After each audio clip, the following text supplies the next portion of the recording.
Então, vamos embora começar o conteúdo que interessa? Vocês estão com papel e caneta na mão aí?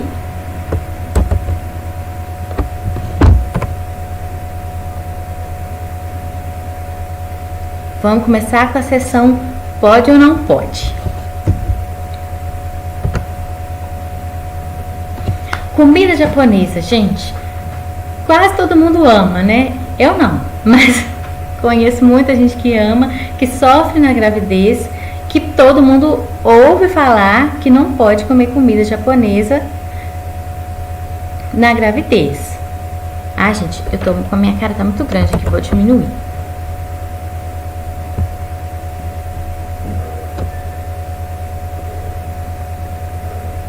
Beleza? Então, existe essa crença geral, né, de que a gestante não pode comer comida japonesa. Por quê? Como que isso começou? Para começar, existe um conceito errado. Tem gente que acredita que isso começou por causa de toxoplasmose, né? Assim como as carnes cruas não podem ser ingeridas por causa de toxoplasmose. Mas não é por aí o que acontece com a comida japonesa. Peixe, ele não é portador de toxoplasmose, ele não transmite toxoplasmose, tá? Com relação a isso, vocês podem ficar tranquilas. Então, por que existe isso?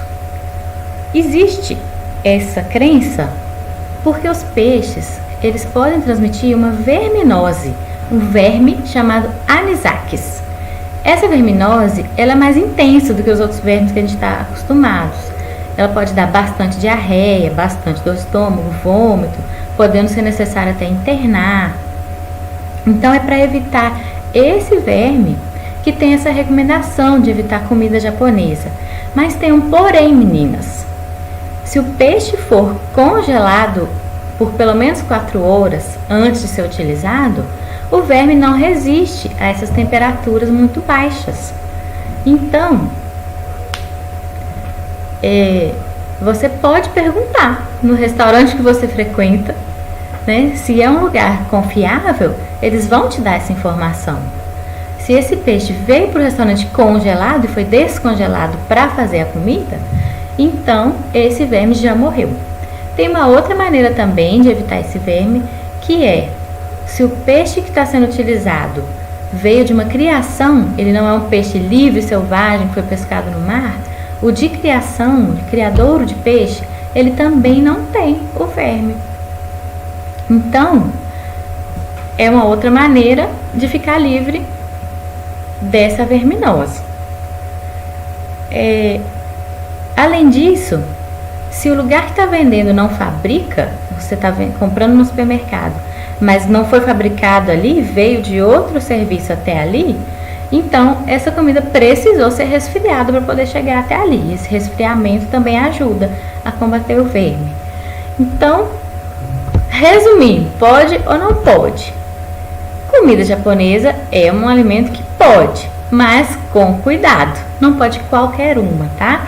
Tem que comer no local confiável e de preferência que você tenha acesso a perguntar como é que ele foi feito, de onde que veio o peixe, para poder comer comida japonesa com segurança. Então, você não precisa ficar passando vontade, tá bom? Próximo. Acho que esses são os itens mais esperados, né? Que eu tinha para falar, gente. Pintar o cabelo. Como é que surgiu essa história, se pode ou não pode? Mais antigamente, as tintas de cabelo que tinha no mercado, elas eram mais agressivas. Continham metais pesados, como mercúrio, cádmio, chumbo, que são tóxicos para o organismo, acumulam no organismo, podiam ser tóxicos para o feto. Mas esse uso de metais pesados, ele foi diminuindo. Então, as tintas de hoje já quase não tem. Ou tem, mas em quantidade muito pequena. E por que a dúvida sobre pintar o cabelo continua existindo? A dúvida continua porque eu não posso fazer experiências em gestantes. Para eu provar que um produto é seguro, eu preciso de centenas de pessoas testando aquele produto. Preciso fazer um teste oficial, um teste formal. Isso nunca foi feito. Então, de onde que vem as informações que a gente tem? elas vêm de observação da prática, elas vêm de relatos, elas vêm de centenas de mulheres que pintaram o cabelo sem saber que estavam grávidas. E o que parece, né, a resposta mais atual é que parece ser seguro, sim. É preferível escolher as tintas mais suaves, shampoo tonalizante, por exemplo, as tintas mais naturais, à base de rena. E além disso, as tintas sem amônio, porque a amônia também é uma substância que em excesso pode ser tóxica. Mas lembrando que a tinta vai ficar em contato com o seu couro cabeludo por cerca de 20 minutos, vai ser lavada. Então, isso é bastante pouco tempo, tá? Não é suficiente para você absorver pelo couro cabeludo uma quantidade grande. Agora, não há provas, né? Não há provas de que seja seguro. Então, aqui eu tenho que falar uma coisa muito importante. Que essa decisão não é do médico. Não é o médico que vai definir o que pode e o que não pode. O papel do médico é te passar as informações para que você possa tomar a sua decisão, aquilo que é melhor para você, tá? Eu considero seguro, deixo minhas pacientes pintarem, pintaria se eu tivesse precisando, né, quando eu estava grávida, mas para algumas gestantes essa informação de que não há provas da segurança, ela não é suficiente, né? Então tem gestantes que não vão se sentir seguras. Então, a palavra final tem que ser sua, não só sobre o seu cabelo, mas sobre tudo da sua gestação. A palavra final tem que ser sua. Agora, quando se trata de progressiva, aí a conversa já é totalmente diferente, tá? O formol, que está presente mesmo em pequena quantidade em quase todas as progressivas, inclusive algumas marcas que divulgam que não tem formol, quando você passa no cabelo sente aquele cheiro típico de formol. Então, quase todas as progressivas são com formol, sim. E o formol, ele é absorvido pela via inalatória, tá? Não é pelo couro cabeludo. Você respira aquela fumaça de formol e absorve. E ele é uma substância comprovadamente maléfica para o feto. Pode causar aborto, pode causar malformações. Claro que isso depende da dose, né? Quanto maior a dose, maior a chance de dar algum problema. Mas a gente não tem como afirmar que uma vez seria seguro, né? É um risco que não vale a pena correr. Então, formol na gestante não pode. Ah, doutora, mas a minha cabeleireira disse que ela tem uma progressiva sem formol. Tem várias marcas sem formol. Cada uma tem um princípio ativo diferente, tá? Eu não tenho como listar todos para te falar de cada um deles.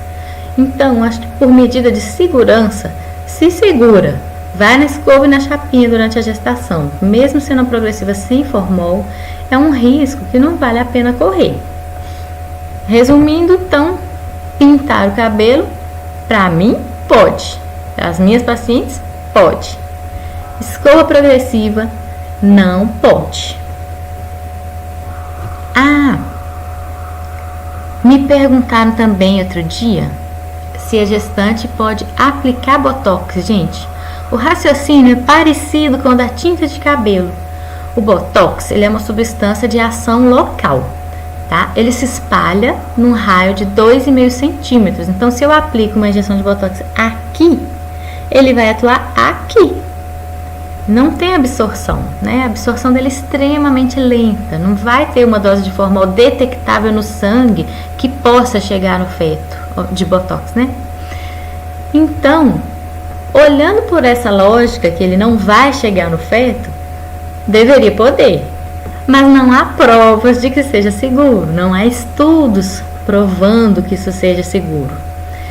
Meu maior desejo de grávida nessa gravidez era colocar botox. Essa ruga que foi voltando durante a gravidez, eu tava doida pra pôr, mas não tive coragem, tá? É uma substância provavelmente segura, mas não há testes, não há provas de que seja seguro e eu não tive coragem de ser a cobaia. Então, novamente, a decisão está na mão da gestante com relação a botox. Fazer exercício, gente. Vejo muita gestante com medo de fazer alguma atividade física no primeiro trimestre e levar um aborto, com medo de fazer atividade física sem saber que estava grávida e também aconteceu um aborto. Então, como é que surgiu isso? Por que existe esse medo? O exercício físico vai depender da intensidade dele, né? Mas a movimentação do abdômen, a movimentação da musculatura da parede do abdômen, ela não é capaz de espremer o seu útero o suficiente para botar um embriãozinho para fora. Tá? Quem já passou por uma perda, já teve uma dor, um aborto, sabe como é a contração do aborto, semelhante a um trabalho de parto, né? Uma dor intensa, o útero se espreme, né? Então, o exercício físico, gente, movimentar a musculatura do corpo não tem efeito sobre o seu útero. Não é capaz de provocar a perda dessa gestação. Ah, doutora, mas eu fiz exercício e sangrei. Existe esse relato, sim, mas geralmente é um sangue que já estava lá. É uma beiradinha de placenta, é um sangue do colo do útero, é algum sangramento que essa gestante já ia ter. O exercício só facilitou esse sangue escorrer e trouxe à tona, mas ele não é o causador do sangramento, ele não é o causador do aborto. Já a paciente que já está sangrando, já está em ameaça de aborto, aí a gente pede para ficar de repouso, por via das dúvidas, por garantia. Tá? Mas a gestante saudável, pré-natal de risco habitual, sem nenhum problema de saúde, ela pode fazer exercício. Ah, doutora, mas que tipo de exercício? Olha, se você engravidou sedentária, você não estava praticando nada no momento que você engravidou, começa com exercícios físicos mais leves. Por quê? Por causa do bebê? Não, por causa de você. Por causa do cansaço do primeiro trimestre, porque a gente fica mais sonolenta, mais abatida, mais desanimada, porque a gestante é mais sensível para ter pressão baixa, desidratação. Então, você vai começar com exercícios físicos como caminhada, hidroginástica, yoga, exercícios de baixo impacto, que não tem risco de pancada direta em cima da barriga, tá? Conversa com o médico do seu pré-natal para confirmar isso, mas a princípio não tem problema fazer esse tipo de exercício. Ah, mas eu já faço musculação há anos, tô saradona e quero manter. Pode manter. Se você já está acostumada com aqueles exercícios, seu organismo, para ele não é difícil. O seu corpo tem essa capacidade maior de realizar o exercício, né? Então, não tem problema você continuar. Adapta o treino, né? Se tiver algum exercício que está ficando mais desconfortável, vai adaptando, dá uma maneirada, mas não precisa parar. Inclusive, pode fazer abdominal também. Então, exercício pode e deve. Por que deve? A gestante que realiza exercícios, ela tem menos chance de ter um bebê com excesso de peso no final da gestação. E ela mantém o organismo mais saudável, ela consegue diminuir a chance de diabetes gestacional, consegue diminuir a chance de hipertensão gestacional. Então, o exercício vale a pena, não só pode, você deve realizar atividade física durante toda a gestação. Vamos para o próximo? Medicamento, gente. Medicamento é um tópico muito complexo, né? Não teria como eu falar numa aula, que tem outros assuntos para serem falados, tudo sobre medicamento na gestação. Então, eu quero falar de um específico, tá? Tem vários medicamentos que pode, tem vários que não pode, mas o que eu quero falar é o seguinte: tem um medicamento especificamente que todo mundo costuma ter em casa, que é muito comum porque vende sem receita e que não pode. Essa classe, que é proibida na gravidez, são os anti-inflamatórios. O que é anti-inflamatório, gente? Anti-inflamatório são medicamentos geralmente usados para dores em geral, principalmente para dor muscular. São alguns exemplos: nimesulida, diclofenaco, ibuprofeno, cetoprofeno, AS de alta dose de 500 mg. Esses medicamentos, essa classe, não deve ser utilizada. Tem efeito sobre o feto, pode causar uma malformação. São piores ainda no final da gravidez. Eles podem fechar um canalzinho que tem lá entre o coração e o pulmão do neném, que é importante para o neném. Então, Se você tem esses medicamentos em casa, lembre que não pode. E se você tem alguma dor na gestação, opte pelos analgésicos comuns, como paracetamol e Buscopan, que são medicamentos seguros na gestação, e converse sempre com seu médico antes de tomar qualquer medicamento. Gestante não pode se automedicar, tá? Quando a gente não tá grávida, a gente pode, às vezes, chuta um remédio, não tá com tempo ou paciência para ir no médico, né? Mas a gestante não pode fazer isso. Sempre tem que consultar o médico. Então, fica essa mensagem. Anti-inflamatório na gestação não pode. E sexo na gravidez? Eu me surpreendi quando me mandaram essa pergunta. Porque eu penso, se não pudesse, a humanidade já estaria extinta há muito tempo, né? Todo mundo fez sexo sem saber que estava grávida. Continuou tendo uma vida sexual normal até descobrir que estava grávida, né? Existe um medo de que o sexo tenha um impacto direto sobre o neném, gente. Mas o que acontece é que o útero, ele tá bem fechadinho, bem acolchoado. E o colo do útero, ele não fica de frente, ele não está diretamente emendado com a vagina. Ele fica um pouco inclinado, tá? De forma que o pênis não tem impacto direto em cima do colo do útero, não. Ele passa pelo colo do útero até o fundo da vagina. Então, não é assim. Se não é pancada direta em cima do neném que está acontecendo, tá? A relação sexual não põe em risco a sua gestação de nenhuma maneira. Novamente, para gestantes que têm algum sangramento, aí é diferente. Você tem que primeiro investigar o sangramento, descobrir a causa desse sangramento. Então, fica suspensa a atividade sexual durante a investigação do sangramento. Fora isso, todas as outras gestantes é totalmente liberado. Mas quando a gente fala de sexo na gravidez, a gente tem uma outra questão, que é o desejo sexual. Geralmente não. Parte das gestantes vai ter uma diminuição do desejo sexual, principalmente no primeiro trimestre. Por que isso ocorre? Porque ela está desanimada, porque ela está com sono, sentindo um cansaço maior, o corpo está se adaptando à demanda do feto, né? Para algumas também o enjoo e os vômitos deixam o primeiro trimestre muito desconfortável. Então, o desejo sexual pode diminuir ou até sumir nessa fase, tá? Se aconteceu com você, saiba que é normal. Melhora no segundo trimestre para a maioria. Outras vão passar a gravidez inteira assim, mais sem vontade mesmo. E explique pro seu parceiro, né, gente? A gravidez é um momento diferente na vida da gente, né? É um momento que precisa de paciência. Não é doença, mas tem seus desconfortos que a gente tem que saber lidar com eles, né? Agora, uma parte das gestantes, graças ao hormônio progesterona, pode ter também um aumento de desejo sexual.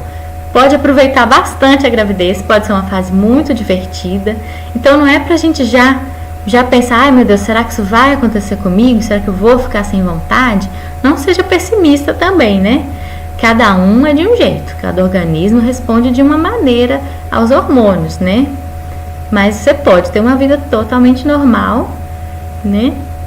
E pode aproveitar bastante a sua gestação. Então, sexo pode, gente, não afeta o embrião. Outra pergunta que fazem é se chacoalha o neném. Olha, sempre que o seu corpo se mexe, o neném se mexe um pouquinho. Se você dança, o neném também balança. Se você passa numa estrada cheia de buraco, o neném também chacoalha. Então, sim, o movimento do seu corpo é sentido pelo bebê, mas ele não sabe que aquilo ali é sexo, né? Pra ele, pode ser que você tá correndo porque o ônibus tá saindo, ele vai sentir a chacoalhada. Mas não tem problema, ele tá bem protegido pelo útero e pelo líquido amniótico, tá? Vamos falar um pouco agora das adaptações do organismo à gestação. A gestação, ela muda todos os sistemas do organismo. Ela afeta tudo, desde o seu cabelo até o dedão do pé, tudo fica diferente durante a gestação.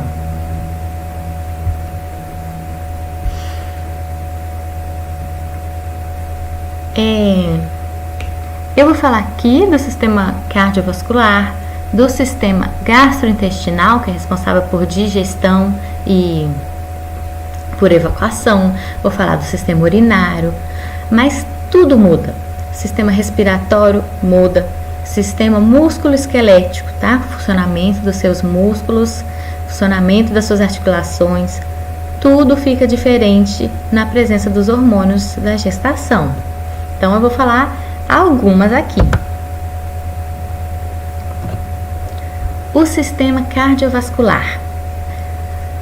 A primeira coisa que a gente nota assim que engravida é um aumento da frequência cardíaca para bombear sangue mais vezes por minuto, de forma que o sangue circule mais, se oxigene mais e chegue mais para o bebê. Então, a gestante pode sentir uma taquicardia, e isso é normal. Ela pode sentir que o coração está mais disparadinho, tá? Mas tá tudo bem com ela. Isso não é um problema. Numa pessoa que não está grávida, o coração bate entre 60 a 90 vezes por minuto. E na grávida ele chega até 100 batimentos por minuto e assim é normal. Outra mudança que é muito sentida pelas gestantes é a diminuição da pressão. A progesterona, o hormônio principal por manter a gestação, ele tem o poder de relaxar os músculos lisos. Músculos lisos estão presentes no estômago, no intestino e também ao redor dos nossos vasos sanguíneos todos. Então, quando esses músculos lisos relaxam, a pressão arterial, aquela que a gente mede lá no braço, ela diminui. É por isso que algumas gestantes têm desmaios, principalmente no segundo trimestre, a fase que ela diminui mais ainda. Pode levar a desmaios, pode levar a uma sensação de tontura. Então a gestante tem que se manter bem hidratada, evitar o excesso de calor, ambientes abafados. Mas esse fenômeno da pressão diminuir, ele é esperado, ele é normal da gravidez. Outro sintoma cardiovascular que a gente repara bastante, e repara mais no final da gravidez, mas pode acontecer desde o começo, é o aumento da frequência respiratória. Se tem mais sangue circulando, precisa chegar mais oxigênio nesse sangue. Então, o seu pulmão vai ter que respirar mais vezes por minuto. Estão vendo como muda tudo? Não tem nenhum órgão que escapa, gente. É uma transformação gigantesca que acontece para propiciar esse milagre que é fabricar uma pessoa, né? Mas é incrível depois quando a gente olha nos olhos daquela pessoinha que a gente fabricou. Então, as gestantes no final da gestação costumam sentir uma falta de ar. Elas começam a respirar mais rápido e tem aquela sensação de falta de ar também, porque o útero vai crescendo, vai crescendo, vai crescendo, chega um ponto que o seu pulmão já começa a ficar sem espaço, né? Então, falta de ar na gravidez, gente, também é normal. Mas olha, se tá tendo febre, se você tá muito sem ar, não tá conseguindo subir uma escada, vai no médico, seja avaliada. Mas um pouco de falta de ar, principalmente quando está deitada também, é esperado de acontecer na gravidez, sim.